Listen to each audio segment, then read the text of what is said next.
along with the masters of the starts and sits, Adam Rank. You can find his column every week on NFL.com. So we're going to dive into some of that right now, starting with the guys under center. Who are your start quarterbacks for the week? Well, I'm going to go with Joe Burrow, despite the injury, because he came out and assured everybody this week that unless it gets worse, and he couldn't imagine that being a possibility, he's going to be out there and he's going to be throwing the ball this week going up against the San Francisco 49ers. We saw, what he's been able to do over the course of the season. And I think that Joe Burrow is a solid start here. He's had at least 2 touchdowns in 10 of 12 games this season, 2 consecutive games with a rushing touchdown. And San Francisco has allowed the most rushing touchdowns to quarterbacks this season. So I think there could be a sneaky floor here for Joe Burrow. So I feel pretty confident getting him in the lineup.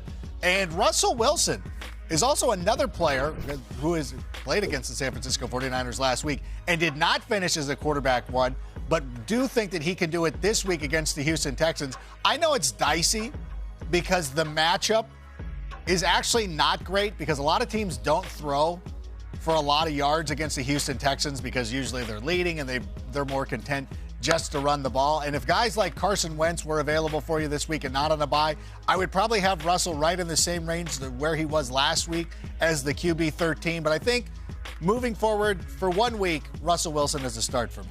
So on the other side, staying in the division for one of your six.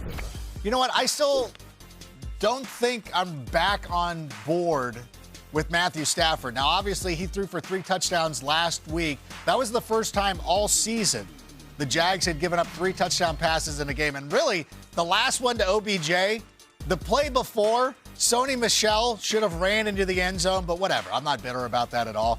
But I still think this is a bad matchup. The Cardinals have allowed the fourth fewest yards per game this season to opposing quarterbacks. One of the weird things is as everybody's overlooking the Arizona Cardinals as a Super Bowl contender, you're kind of forgetting how well they play on defense. So I would try to avoid Matthew Stafford if possible. I know it's not always realistic.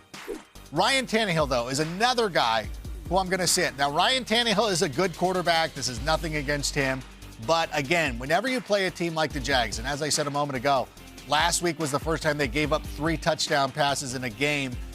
I think that they will run the football. They will not have to throw it an awful lot.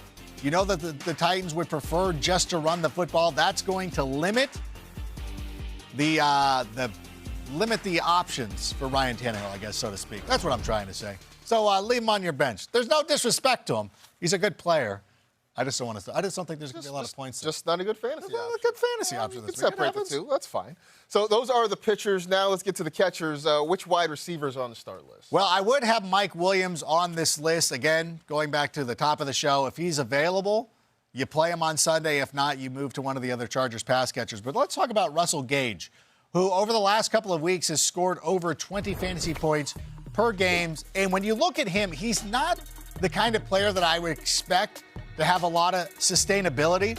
I think that when you look at that offense, Kyle Pitts, Cordell Patterson are still 2 of the top options, and it goes Russell Gage third. But one of the things I really like about this matchup, the last time we saw the Carolina Panthers, they gave up 137 receiving yards to Jalen Waddle. So for that reason, I would start Russell Gage this week. So he's on the start list. Who gets the thumbs down? My guy, Brandon Cooks. I really expected last week for him to really come through. And really, it's not his fault. The quarterback play hasn't been what it was or what we expected it to be. We thought that was going to be a better game for Tyrod Taylor. Didn't quite work out that way. Seattle hasn't been great defensively this season, but they've actually done a really nice job of keeping receivers out of the end zone. So we need Brandon Cooks to get into the end zone for him to really have a successful game. So for that reason, I'm going to leave him on the bench. And I'm actually looking at benching Marquise Hollywood Brown this week against the Cleveland Browns. The Browns have allowed a top 12 wide receiver only once in their last 6 games, and Brown has not gotten into the end zone since week 7. You see right there. And this Ravens offense has really struggled. They're not scoring over 20 points per game. So for me, Hollywood Brown is a great player, and I would love to get him into my lineup, but I just can't do it this week. It's been a struggle for the Ravens offense the last great. few weeks as well. Not really great. So those are the quarterbacks and the wide receivers. We'll have some more starts and sits with Rank a little bit.